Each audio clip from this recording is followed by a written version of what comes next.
Kuzangpo and welcome to Bhutan This Week, our weekly news magazine where we take a look at the week on by. I'm Tenzin Rabke.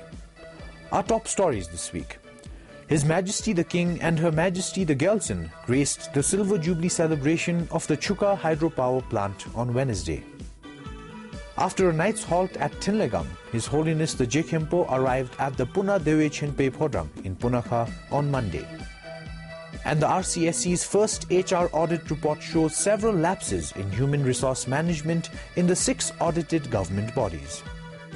His Majesty the King and Her Majesty the Gyaltsen graced the Silver Jubilee celebration of the Chuka hydropower plant on Wednesday. Gracing the 25th anniversary celebration of Chuka hydropower plant, His Majesty the King and the Gyaltsen celebrated the day with the staff and families of the project. The students of Wangchu Middle Secondary School and the communities of the Chuka Dzongkhag also took part in the celebration. As a recognition, His Majesty King awarded certificates and mementos of appreciation to those who have served the power plant for more than 25 years. I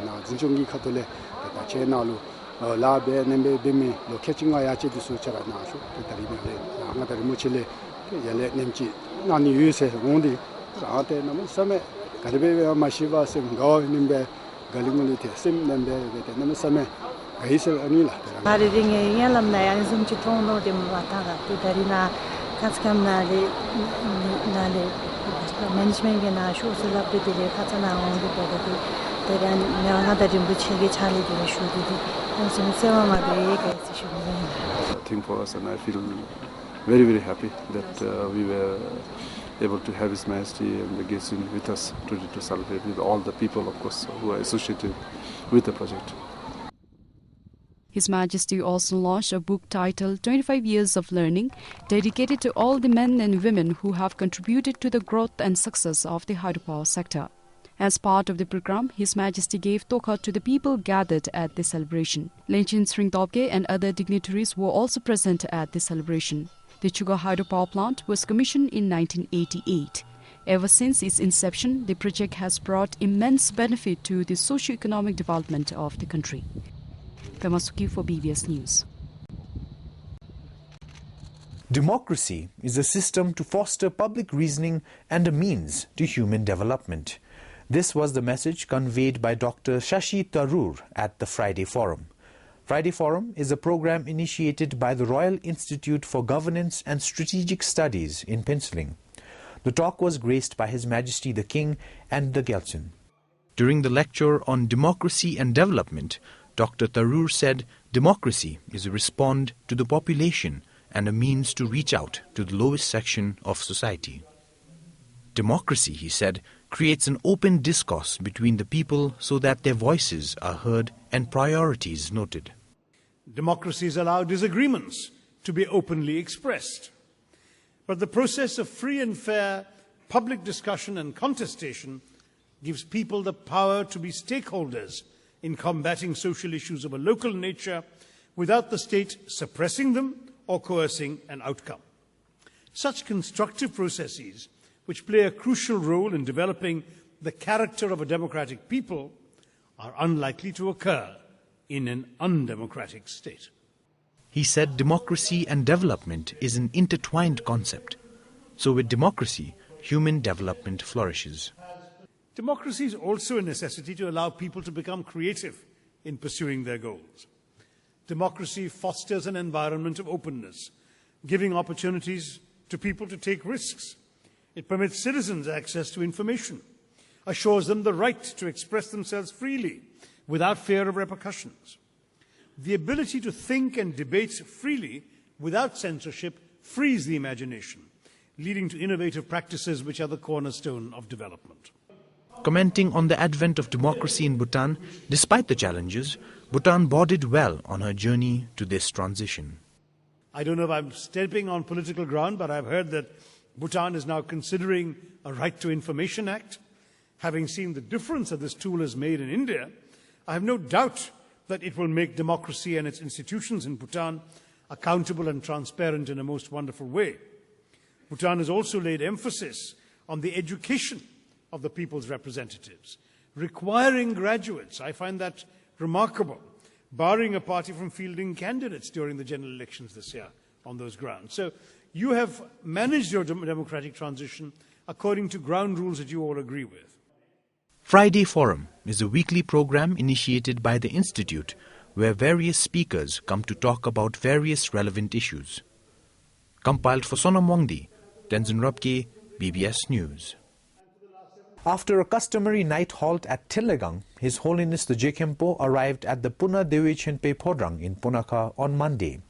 His Holiness was accompanied by the 5 labies of the Zhung Dratsang and the monk body.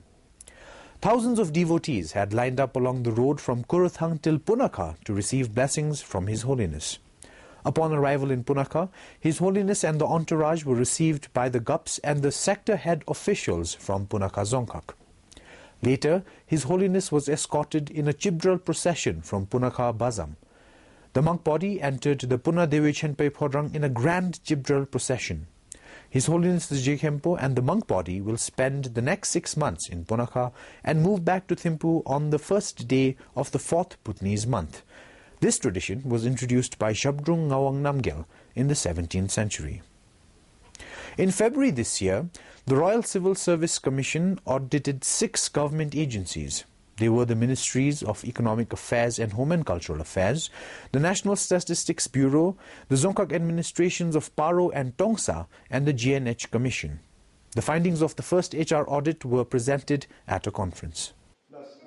Auditing was done in areas like promotion, training, recruitment, and extraordinary leave. Auditors found that promotions had been granted to those who were not eligible and that promotions and performance appraisal forms were not signed by the concerned authorities. It was also found that a period of 6 months in between trainings was not considered.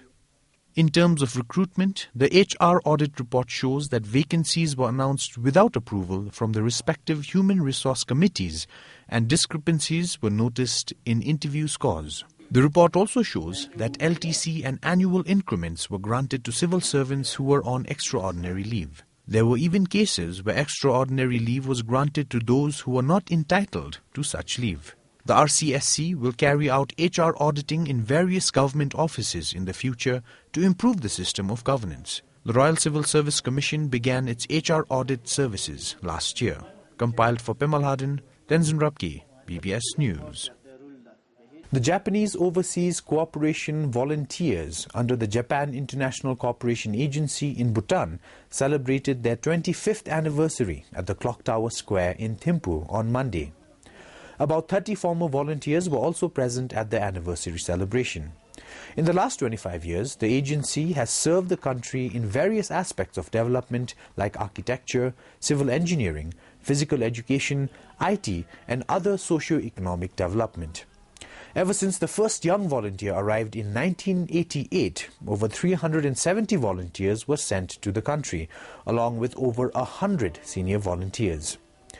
A total of over 490 volunteers served and shared their skills and knowledge in various fields of expertise in the country. Currently, 28 volunteers are serving in the country in various fields, along with 16 senior volunteers. The government of Japan also handed over 2 fire engines to the Royal Bhutan Police.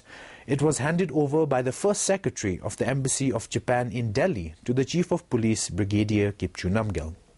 The fire engines were donated by the Honorary Consul of Bhutan in Japan, Mayor of Inazawa City, and the Fire Chief of Sataima Seibu Fire Bureau. The Embassy of Japan in New Delhi provided funds for the transportation of the engines to Bhutan. The fire engines will be distributed to Lhinsi and Pemagatsel Zongkak. So far, Bhutan has received 24 fire engines under similar projects.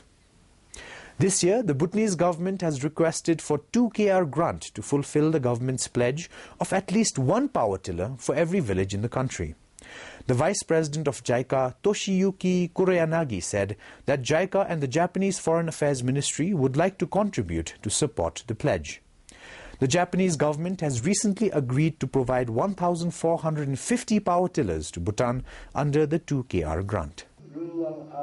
JICA's Vice President mentioned that Japan will continue to focus its assistance on rural development as long as it is required. For Bhutan's economic development, the Vice President said JICA is considering the project on community entrepreneurship capacity and rural enterprise development. This project will help create employment and income at small and cottage-level industries. This year, Bhutan has made a big request for second clear grant to meet government a pledge of at least one power tiller contractor for one village. JICA and Ministry of Foreign Affairs of Japan would like to contribute to support this policy as far as possible. Since 1964, when Dasho Keiji Nishuka first came to Bhutan as the Japanese agriculture expert, JICA's assistance to Bhutan expanded to other sectors. They are health, education, rural electrification, mass media, local governance, road communications, environment, and disaster management. For BBS, this is Pemal Hardin's report. Towards achieving zero mother-to-child transmission of HIV and elimination of congenital syphilis, the Ministry of Health has initiated expanding rapid diagnostic facilities for HIV and STIs to all 184 BHUs in the 205 gyoks in the country. The service was launched at Kamichu BHU-2 under Wangdi Phorang Zongkak on 31st October by the Health Minister Tanjin Wangchu. Lempo, in his launching remark, urged people, especially pregnant mothers, to avail of the services during pregnancy to prevent vertical transmission of HIV and STIs. With this expanded service, Bhutan has achieved universal access to comprehensive HIV, STDs prevention and diagnostic services. People in Nangkhor, Shinkar and Bardo Gyok say that the Dakphei-Buli road is turning out to be a nightmarish experience. They said the road is in bad shape. The 36.6-kilometer road from Dakphei to Buli, the lifeline of Upper King, is in bad condition. The road is riddled with potholes. A portion of the road has sunk and a bump has developed, resulting in a bumpy ride for vehicle users. People complain that the road has been ignored. They said repairs and maintenance work was never carried out, even after several discussions in the Dzongkhap Tsogdu. It's been 20 years and the road condition here has remained the same. There's never been any major maintenance ever since its construction. I even saw some farm roads in other parts of the country which are black-topped. Who do we blame now? The road is filled with potholes. The situation of the road here is very bad. Most people from Upper King are the people who use this road. The bad road conditions makes it hard to get vehicles. Even if vehicles travel, they charge high rates due to the bad road condition.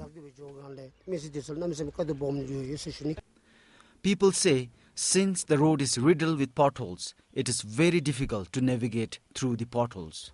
They said due to bad road, their vehicles get damaged. Meanwhile, officials from the Department of Roads in Jamgang said they have submitted the stretch-wise road improvement proposal to the government. The official said proposed budget for the maintenance is not yet approved in the 11th five-year plan. He said they can only carry out routine maintenance work. The Dakphei-Buli road was constructed in 1994.